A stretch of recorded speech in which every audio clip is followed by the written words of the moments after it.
Assalamualaikum warahmatullahi wabarakatuh anak-anak. Selamat pagi. Apa kabarnya nih? Semoga sehat-sehat semua ya. Jangan lupa jaga kesehatan. Bertemu lagi dengan Ibu di pelajaran ekonomi ya. Di materi sebelumnya kita udah membahas tentang inflasi dan indeks harga. Untuk bab selanjutnya ini kita akan membahas tentang atau bab tentang kebijakan moneter dan kebijakan fiskal. Untuk kompetensi dasar yang akan dituju, yaitu yang pertama ada menganalisis kebijakan moneter dan kebijakan fiskal. Yang kedua ada menyajikan analisis kebijakan moneter dan kebijakan fiskal. Sebelumnya di kebijakan moneter dan kebijakan fiskal ini kita tentunya belajar banyak. Yang pertama tentunya kita harus mengetahui bagaimana pengertian kebijakan moneter dan kebijakan fiskal.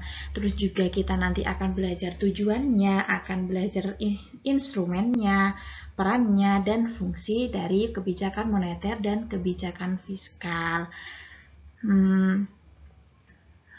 Ibu lanjut ya untuk pembelajaran ekonomi di bab kebijakan moneter dan kebijakan fiskal ini. Yang pertama kita bahas pengertian terlebih dahulu.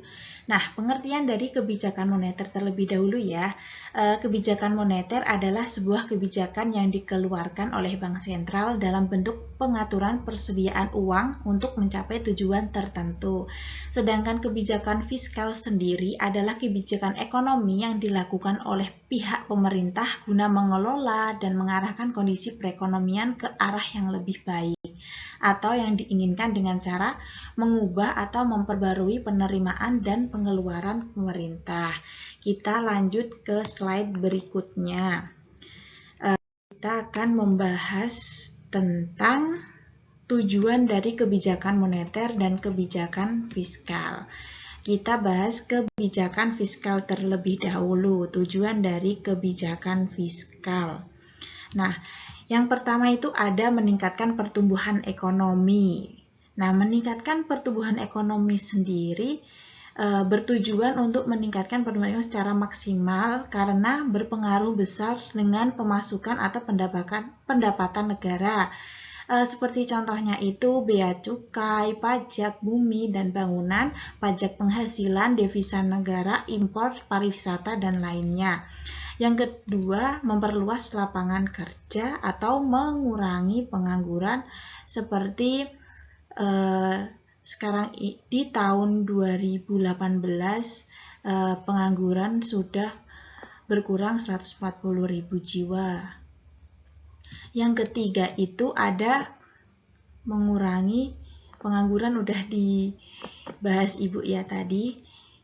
Terus yang keempat, mengatasi inflasi. Nah, mengatasi inflasi ini dengan turunnya harga suatu barang membuat hilangnya harapan untuk mendapatkan keuntungan bagi sektor swasta. Akan tetapi, harga yang terus meningkat juga bisa mengakibatkan inflasi. Maka, kebijakan fiskal bisa untuk mengatasi inflasi. Terus selanjutnya kita bahas tentang tujuan kebijakan moneter. Yang pertama ada peredaran mata uang. Peredaran mata uang ini sebagai alat pertukaran di perekonomian. Yang kedua ada mempertahankan keseimbangan, yaitu antara kebutuhan likuiditas perekonomian dan stabilitas tingkat harga. Yang ketiga ada distribusi likuiditas yang optimal, yaitu dalam rangka mencapai pertumbuhan ekonomi yang diinginkan pada berbagai sektor ekonomi. Yang keempat ada melaksanakan kewajiban yang belum terrealisasikan, itu melalui sumber penerimaan yang normal. Yang kelima ada menjaga kestabilan harga, yaitu harga suatu barang merupakan hasil interaksi antara jumlah uang yang beredar dengan jumlah uang yang tersedia di pasar. Yang keenam, meningkatkan kesempatan kerja. Pada saat perekonomian stabil, pengusaha akan mengadakan investasi untuk menambah jumlah barang dan jasa, sehingga adanya investasi akan membuka lapangan kerja baru sehingga memperluas kesempatan kerja masyarakat. Yang terakhir, memperbaiki neraca perdagangan. Dengan meningkatnya ekspor dan mengurangi impor dari luar negeri yang masuk ke dalam negeri atau sebaliknya. Selanjutnya, kita bahas tentang instrumen dari kebijakan moneter dan kebijakan fiskal. Nah, yang kuning ini instrumen dari kebijakan fiskal, yaitu yang pertama ada penerimaan dan pengeluaran pemerintah seperti pajak. Terus yang instrumen dari kebijakan moneter sendiri, yang pertama ada kebijakan operasi pasar terbuka. Itu adalah salah satu kebijakan yang diambil Bank Sentral untuk mengurangi atau menambah jumlah uang yang beredar, seperti menjual SBI atau Sertifikat Bank Indonesia atau membeli surat berharga di pasar modal.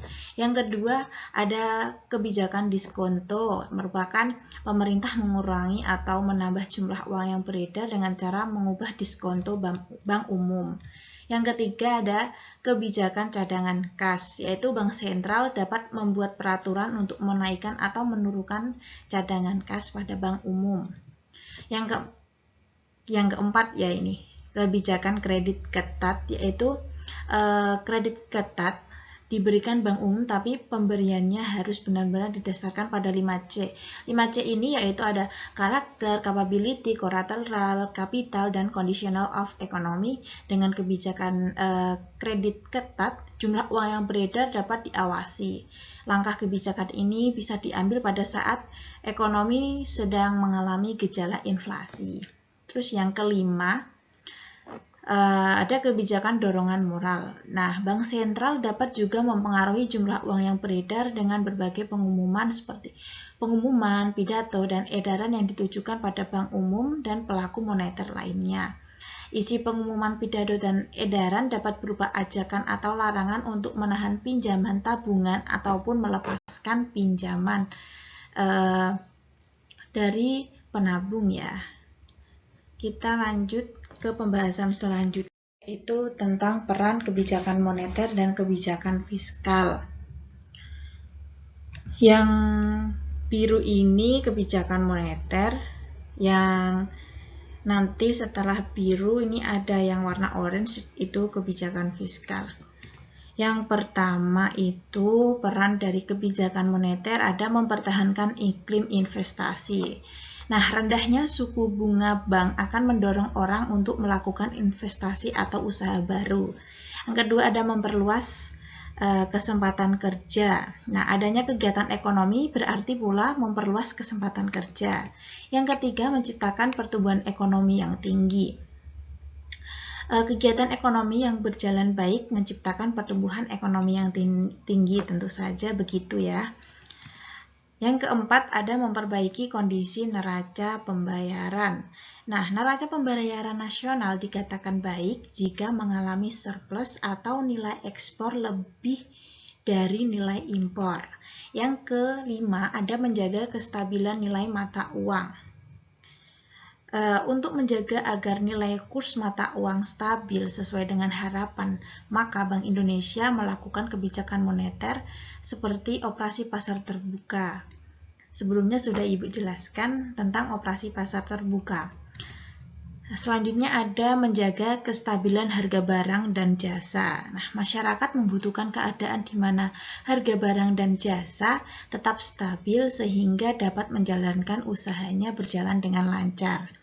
Yang terakhir menurunkan laju inflasi.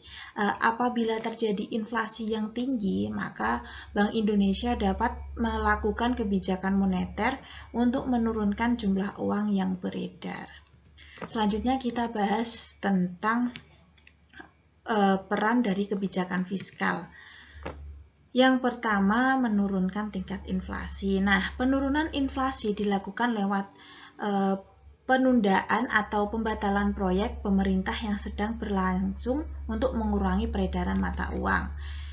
Yang kedua ada meningkatkan produk domestik bruto. Hal ini diciptakan dengan mendorong produksi masyarakat atau barang dan jasa dengan cara memperbesar pengeluaran ataupun meningkatkan transfer pemerintah.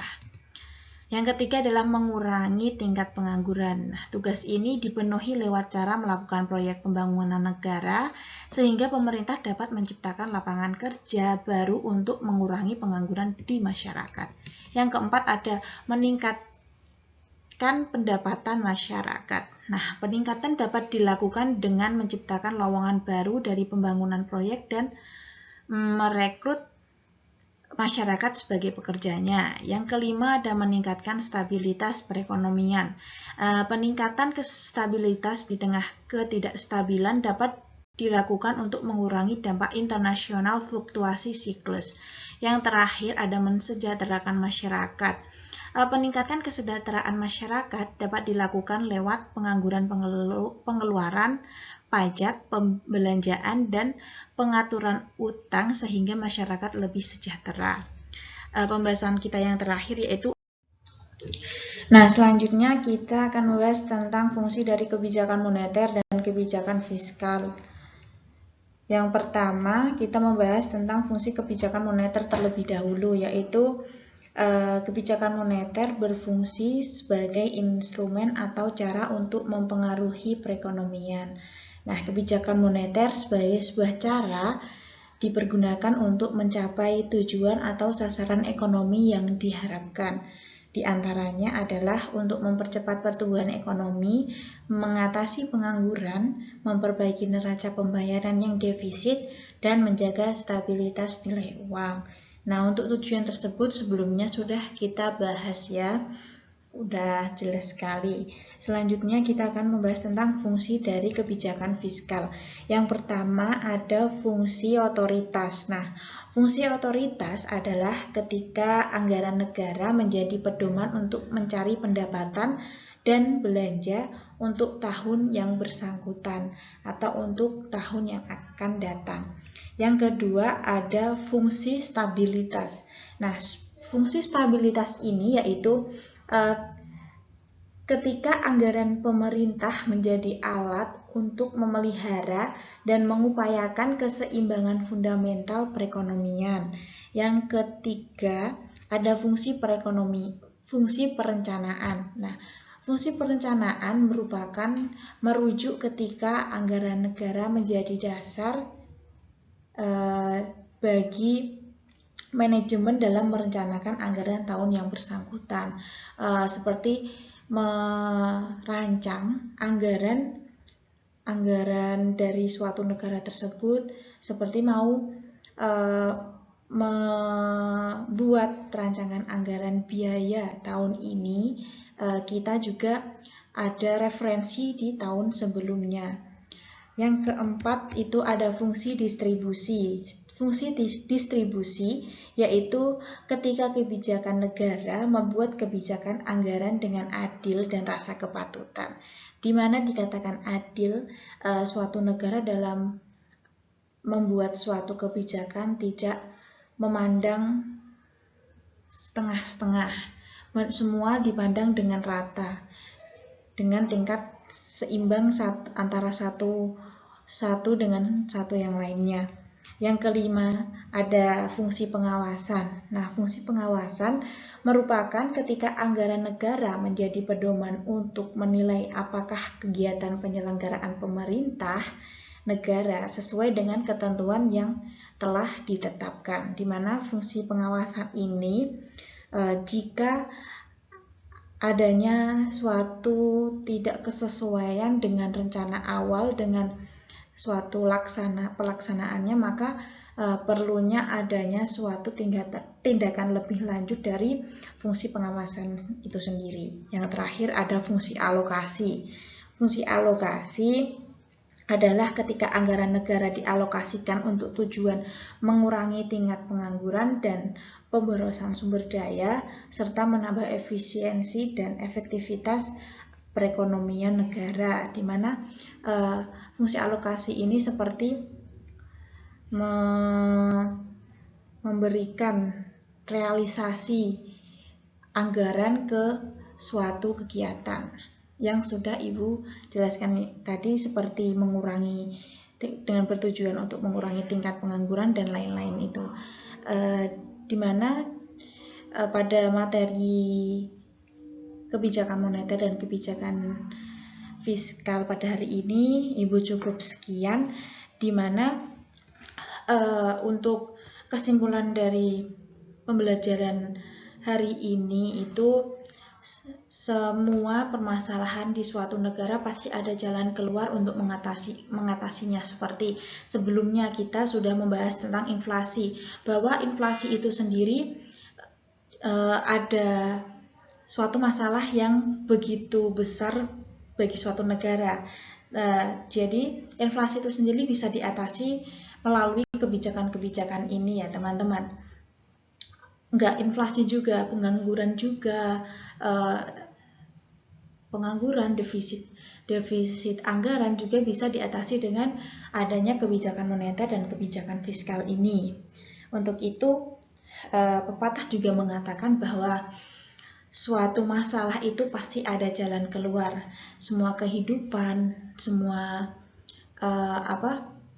di dunia ini pasti masalah akan bisa diatasi kalau kita mencari bagaimana jalan keluarnya itu sendiri. Cukup sekian, terima kasih. Semoga ilmu yang Ibu sampaikan ke anak-anak semua bermanfaat. Wassalamualaikum warahmatullahi wabarakatuh.